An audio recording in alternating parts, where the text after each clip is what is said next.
Hello, and welcome to Elantum Digital's Publishing by the Numbers, where we help authors and self-publishers create quality books and build successful self-publishing businesses.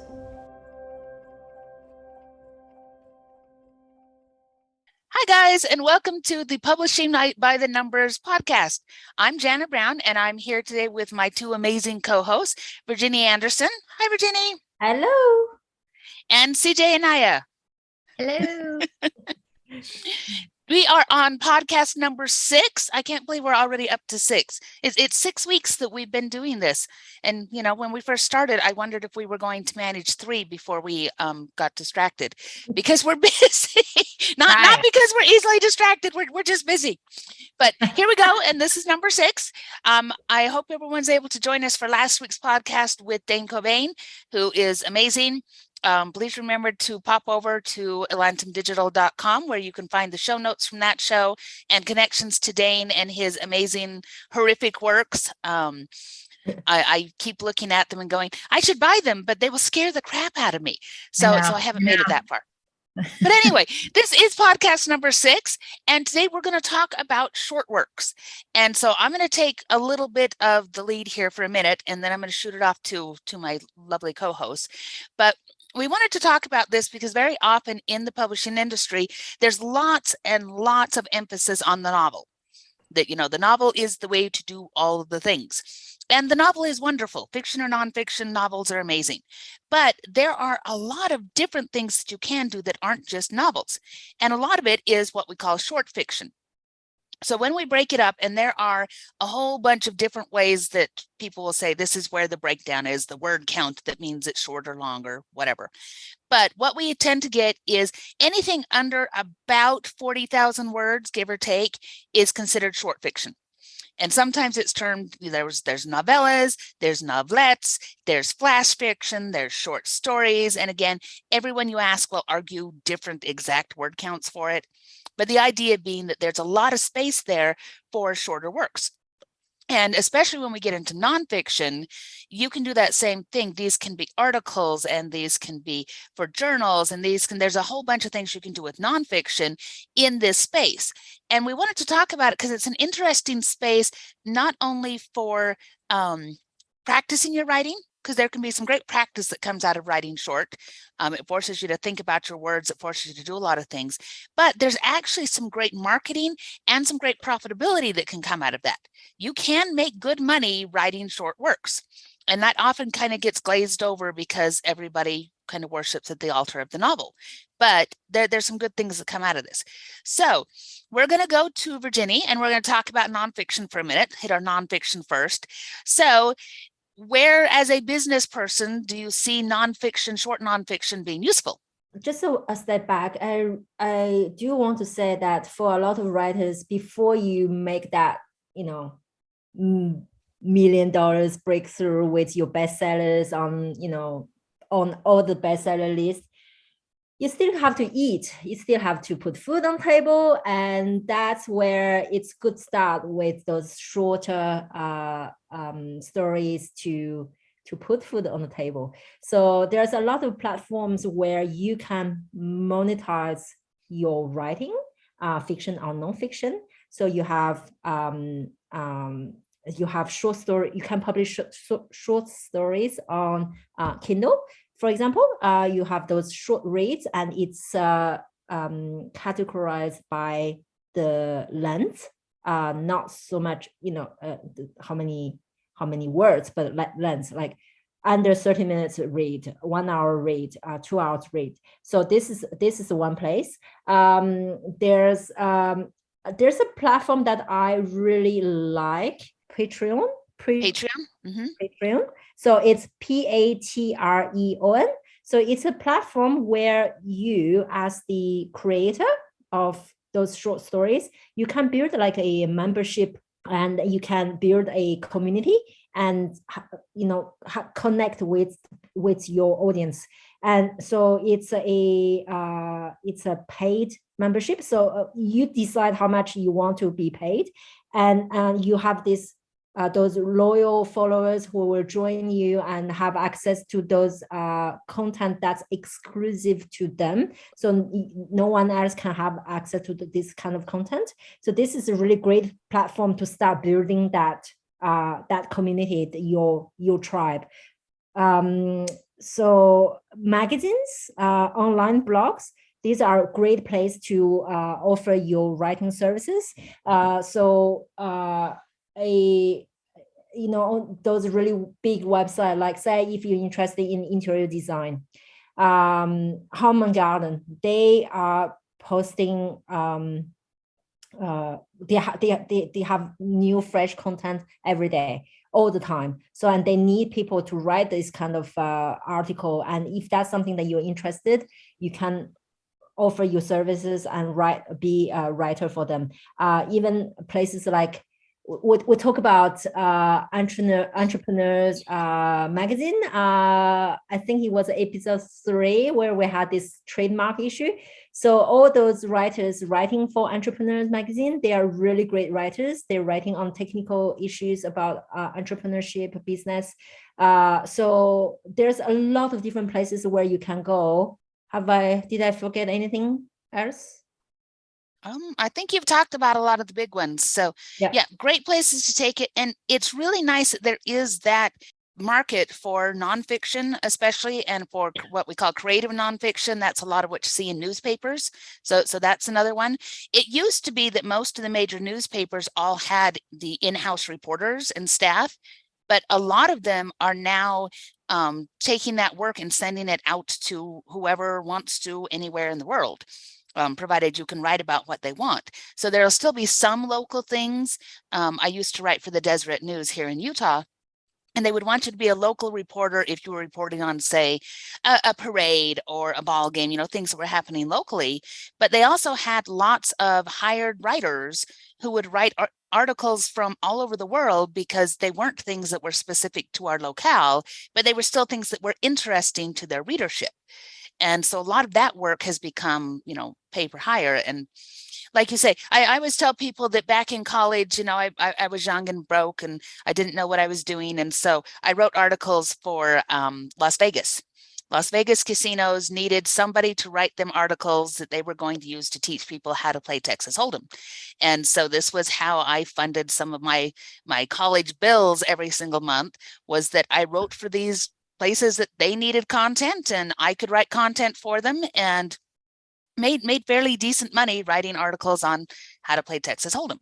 So if you really love writing short, if you like writing articles, if you like digging into research and things like that, there's a lot of call for it. And the internet has made it go even crazier, because search engines love new content. And so even for a company that has information up, they need to change that information repeatedly in order to stay on top of the SEO, and they need people who can write in that space. So there's really a lot of opportunity when it comes to creating that nonfiction and getting it out there. So there's some stuff on nonfiction, because I really wanted to hit that. Sometimes you'll see those jobs as technical writing jobs. Don't be afraid don't be afraid. Don't be scared by that term. It just means you're writing nonfiction. Some of them are very technical, and in that case, you've got to make sure you have the technical chops for it. But mostly that term just means this nonfiction that's being written for blogs, articles, magazines, whatever. So now we're going to switch a little bit and focus a little bit more in on fiction. And I'm going to go to CJ and say, so have you ever written short fiction? What have you done in the short fiction arena? Indeed, I have. Not a ton, if I'm being honest, because I did do some short fiction when I started out with my traditional publisher, because she had this great idea to have several of the romance writers that she had published get together and do an anthology. And we came up with all new material, and we all wrote these very short, sweet novellas, really. They were more 30,000 words. So it was a longer piece of short story rather than a very, very short story, which is more along 10,000 words. And that is always going to be different, by the way. Pay attention to word counts and requirements on that. But it was basically novella style writing.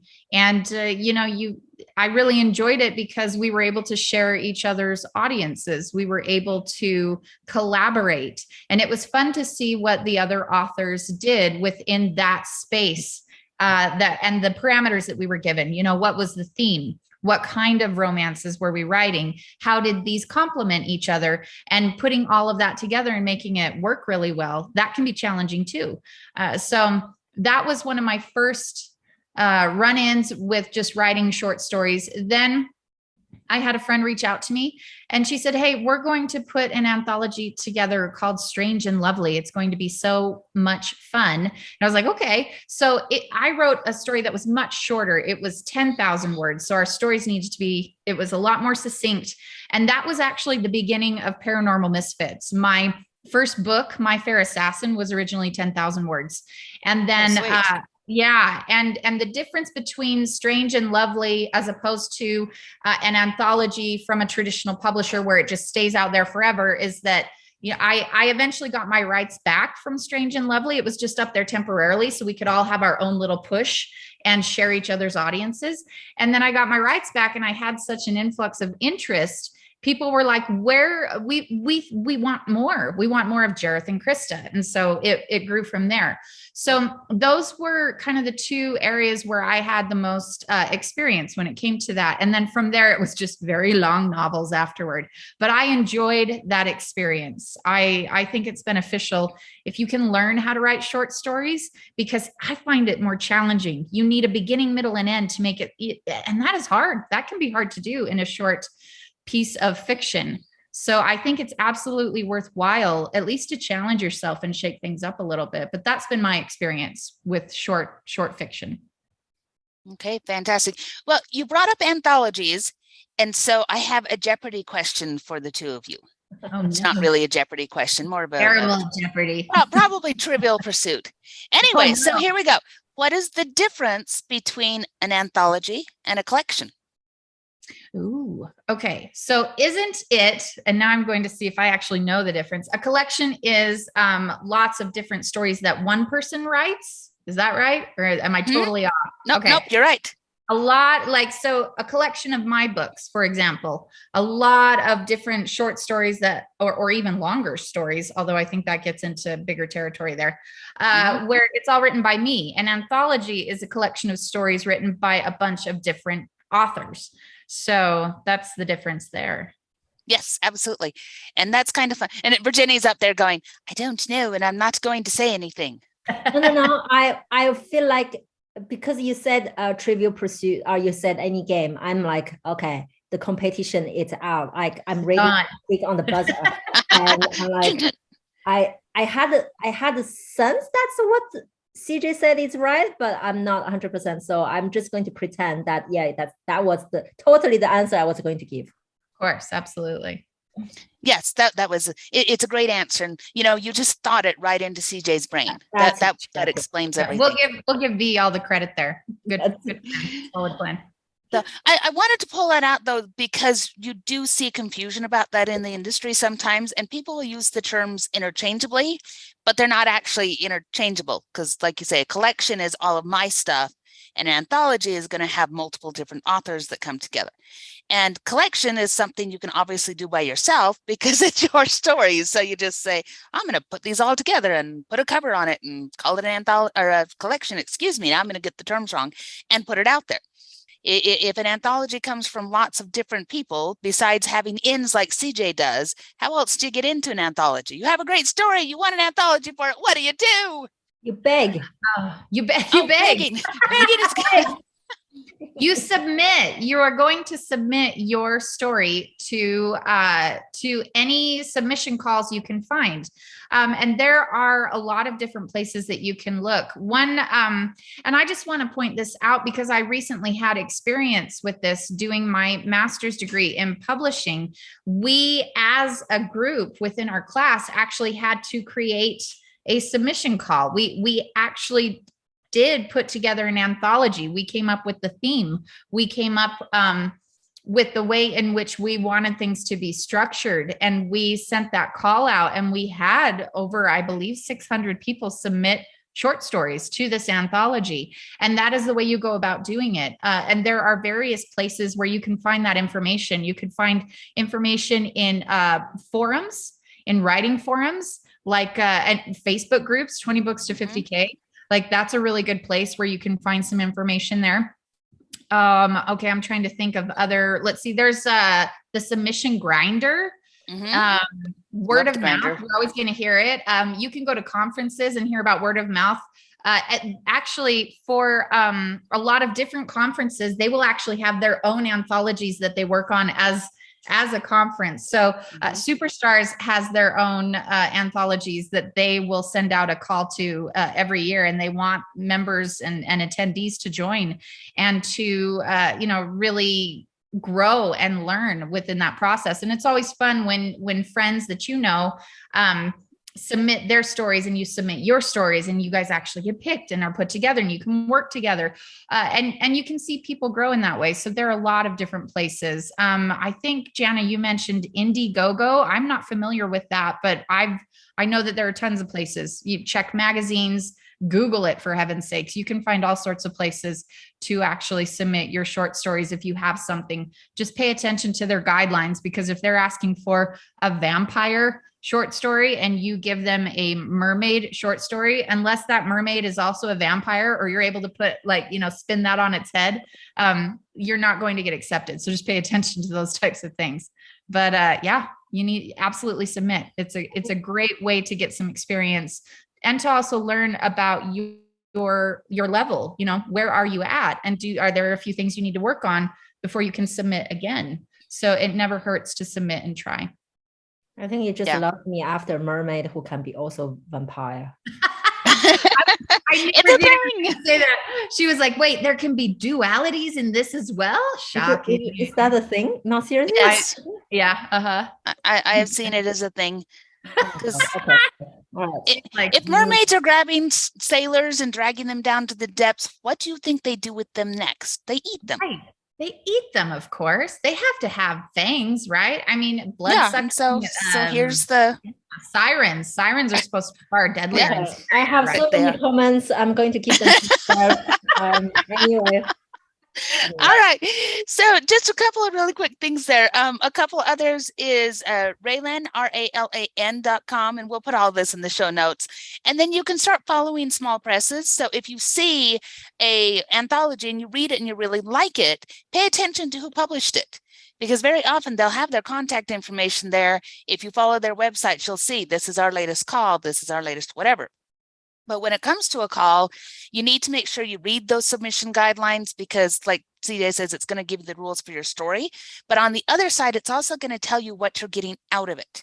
And some places, the only thing you're getting out of it is exposure. And you have to be really, really careful with exposure, because exposure is something that kills you in Alaska. And you don't always want to give away your work for exposure. I mean, what is that? How big is the audience? If they're talking about exposure, how big is that audience? How long do they keep your rights? All those kinds of things are really important. You don't want to give it away for free. You want to get something out of it, and you need to control what that something is. Then otherwise, they'll generally give a flat fee. So they might say, for this story, we're going to pay you $150 one time. And then if the anthology makes more than that, you're not entitled to any more than that. They'll do royalty shares, which have been made much, much easier by places like, it used to be Bundle Rabbit. Now I can't think of the name of it. Bundle Rabbit is now Pubshare. Yeah, Pubshare used to be Bundle Rabbit, and that's a way you can share royalties, and Draft to Digital has a royalty sharing thing. So that, and sometimes they'll pay by the word. Professional rates is 4 to 6 cents per word. If it's less than that, you're getting amateur rates. If it's freebie, that's also amateur rates. So just think about some of that kind of stuff, especially as you get more and more well-known. You can start demanding a little bit more price, or you can search for places that are going to give you a better exchange on it. But marketing and exposure is, that is part of it. It's not unimportant, but at the same time, it's not the only thing. All right, so now we are actually going to move to another subject. And that is another use for this short is what we call a lead magnet. And I'm going to turn this one over to Virginie, because I know she knows what a lead magnet is. it's like the honeypot, right? You need to get the bee over. So it's something free that's of value. I really want to emphasize on that. Free that gives value to your target audience. I think let's use a real example. Let's say we are so I'm in the process of finalizing a book about how to sell how to publish and sell children books. And it's been in the process for many months now. But we, as a agency, we also offer services around, children books, around formatting, around editing, around all those things. So one thing that I could do is I could create a lead magnet. I can give you something like maybe a checklist on all the steps that you need to pay attention when it comes to publishing children books. And then if you're interested in that, in publishing children books, you can then enter your email address to get my lead magnet, which is the checklist. And then in exchange for your email, you will receive the checklist. So I'm giving you something of that's free, of value, but in exchange, you're giving me your email address. So the whole idea of building an email list is that you can communicate with your target audience and build that relationship with them so that you can offer your books, offer your services, offer your whatever that you are that you want to offer to your audience. So in my example, once I have your email, what I'm going to do is you're going to be part of my newsletter. So every week or every 2 weeks or every month, it doesn't matter the frequency, but it's really important, the consistency. So you can't just start every day and then suddenly nothing. If you want to do every week, then be consistent, send out the newsletter every week. And then slowly you can start introducing your book to your audience. And if it's not salesy in the sense that if they're interested in that lead magnet in the first place, it means that they have interest in what you're offering. So it's just a matter of getting them into your database. So then you can offer them whatever the service and books and things that you want to sell. So you can use your newsletter to promote your own books, your own services. You can also promote other people's books. You can collaborate with other people in the same industry as you, in sharing your audience. So CJ was talking about being part of that anthology where she's sharing the list, the audience of other authors in the same kind of genre as hers. So it's all about broadening that reach to your target audience, increase exposure so that you can have as many people as possible bring as many people as possible to your books or your services or your products. So just to summarize, a lead magnet is something free of value that you offer to your audience in order to capture their email address and build that relationship with your audience so that you can offer your services or your products to them later on. Fantastic. And we'll do a whole show, probably more than one, on newsletters, on the value of newsletters, how to make them work, newsletter providers, all kinds of things, because there's lots that goes into newsletters. But yeah, so lead magnets, this is a place where you can do a lot with your short fiction, whether it's short fiction or short nonfiction, because it does have that value in there. So 2 other things really quick here, and this goes back to talking a little bit about what we can do with these stories and stuff on Amazon in particular. And I'm going to pitch this back down to CJ, so you better be ready. What is KindleVella? KindleVella is much like... And also Kindle ShortReads. I'll give you both of them. Oh, okay. There you go. Well, KindleVella is a lot like Wattpad and Inkitt in the sense that you're writing episodic fiction. So, and by episodic, I mean, it's not necessarily an entire story. You're writing something in chunks. Okay. So you could actually just write one chapter and upload it, and people get hooked, and then they're waiting for you to write the next chapter. And so maybe you're writing about 1,000, 2,000 words a day, possibly up to 5,000. But KindleVella has like its own way of earning you money that, if I'm being honest, because I've never done it before, it feels a little convoluted to me, but it's all about earning crowns and tokens, which eventually translates to dollars and getting paid. We have seen Amazon do this in an earlier version, and I can't remember what that was called, but we've seen Amazon try to do this in different ways.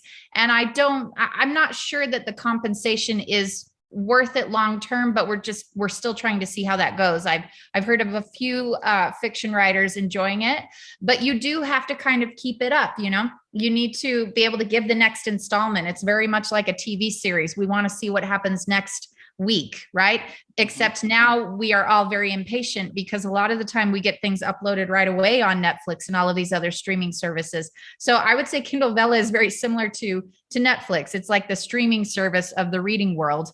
And so was Wattpad, and so is Inkitt. So it's an interesting way to write if you can write it like that. For me, that would not work well, because I have to go through my entire story and polish it and go back and add things and fix things. And I would feel a little uncomfortable trying to upload episodic fiction if I had to go back and fix things. So I think if you wanted to do this, it would probably be better to have all of those episodes written beforehand. If you're like me and you have to backtrack sometimes and do a lot more editing and review the development structure of things. So, but I think it just depends on what you as an author can do there. But it's very good for folks who like writing quickly, who like putting things up there to see what their audience enjoys, and to make money along the way. So if you're interested in something that is a little bit shorter and easier to get up, then put it up there. But for heaven's sakes, please edit it. Don't just throw it up there. Okay. Make sure you edit it. With Kindle ShortReads, this is more novella. It's not episodic writing. It's more the 20,000 to 30,000, even 40,000 words. And it's a difficult market simply because it only really works well. I think I've only seen it work somewhat well with romance. I think, Jana, you can speak to a few other things that it does work well for, but it's hard because people want longer, bigger books. Usually if they're going to buy a novel, they want a longer, bigger one. And so the price that you have to pay for a shorter book can sometimes be the same price you would pay for a longer book. And so people are like, if I'm going to pay $3.99 for a book, I want it to be 90,000 words, not 30. So you have to find the right market. They've got categories that they list where they talk about short reads as like 1 to 2 hours, and you could put your book in there. And maybe you have a series of little short reads, cute romance hometown novellas that people just enjoy. And that's where you house them and place them. And that's where people know you, and you can build a brand and an author name around that. But sometimes that can be a difficult market to make money on. But those are two options right there. Jana, do you have any other things to add to that?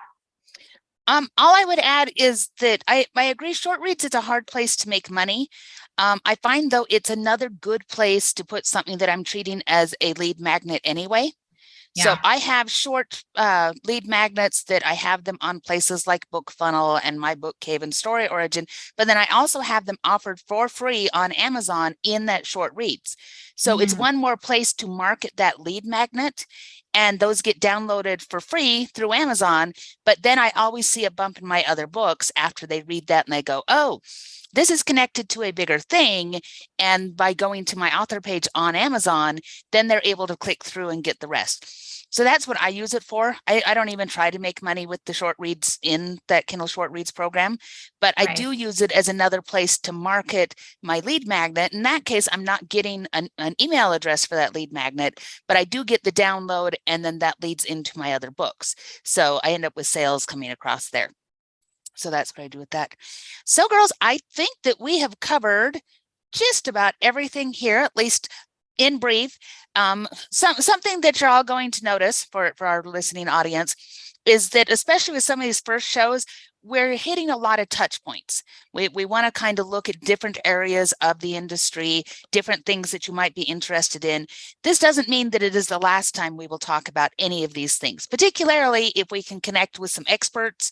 If we can get a hold of somebody from Amazon who really loves KindleVella and wants to talk to you about it, you can bet we'll be back here with a full show on KindleVella. But we want to start giving you some of the exposure to these terms, to these ideas. And then as we get more specific, it's something to build on. So this is kind of how we look at building education, is to start with this foundation and introduce you to ideas. And then we're going to get more and more specific. We're going to bring in more experts. And speaking of which, yeah, you like that little segue there. Next week, we will be doing anthologies again. We'll be revisiting, because we do have anthology editor from Camden Park Press, Lynn Worthen, coming, and she's going to talk to us all about the process of creating an anthology. What do editors look for when they put that call out? What gets things rejected? We're going to dive into the nitty gritty of her world, and she's going to tell us all about the back end of how to create an anthology and what goes into that. So it's going to be an awesome, so excited awesome about that. Yeah, that's going to be a good one. Don't miss that. That's going to be good. I know. I can't wait. Lynn is one of my favorite people, and I can't wait to put her in the hot seat and ask her all of these questions. So, all right, this now brings us to one of our favorite parts of the show, and we will start with Virginie. What is your moment of utter irrelevancy? Well, this week seems to have been a build-up of moments of irrelevancy. So I have so many, I don't really know where to start. Maybe I'll start with, so I finally got my tennis outfit. So round 2, right? For anyone who's jumped on and didn't hear before, this is the second shot at the tennis outfit. So I confirm there's nothing wrong with my body. It has everything wrong with the fashion industry's sizing, because I see myself in the mirror and it's their sizing that's all wrong. And by the way, why do we start from 0? Like, why do we start from 0? Why don't we start from 10? Like, right. And then going up and down and, anyway. So now that I have the outfit, I feel like I need all the other stuff, the little waistband, what is it called, Jenna? It's called a visor. Visor, and new shoes, because you cannot possibly go on the tennis court without being fully dressed as a tennis person, even though I don't know how to play.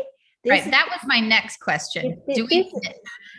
I think you're just being pedantic now. I mean, like this. Because I think that you've got it in your head, and obviously this logic, follows that if you dress the part, you can play the part, right? Yeah. Obviously, you're going to be endowed with all sorts of crazy tennis gifts. I mean, Federer just retired. I think I'm the next.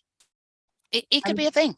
I'm the next world champion. So I think that's it. I'm there. I mean, if it's in my head, it's the truth, right? It's my hard truth. It's my hard truth, and it's going to happen. So okay, and we see this in fantasy stories all the time. How many people pick up the magical who's a whatchit, and now they are amazing swords people, they are amazing whatever. And in superhero stories, if you get hit by a meteor, then obviously you're going to get superpowers. You are not going to turn into a steaming pile of ash, which is what would actually happen. You'd be gone so fast. But no, you get superpowers. So I can see where Virginie's going with this. If she has the super tennis outfit, then she should have the super tennis abilities conferred onto her by the universe. That's it. Right. So the tennis outfit has now become the talisman. Got it. Yeah. Okay. All right, CJ, you better take us home with something quick, because we're running out of it, and I don't even know what it is. Help me, CJ. Help me. Well, this is Halloween related. Yay. This weekend, my kids and I are going to Apple Annie's, because it's a really fun place to go on a hayride, go to a pumpkin patch, which I feel is just necessary on every level. It must be done in October. So we're going to go to a pumpkin patch. We're going to get our own pumpkins in that pumpkin patch. We even get to cut the the actual stem, the vine that it's growing on. I don't know why, but that makes me so happy.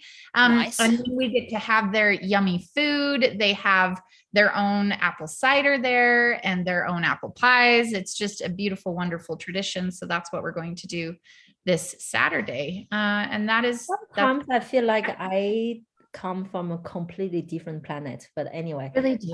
yeah, just the other side of the world. I have no idea what you just said. I have What?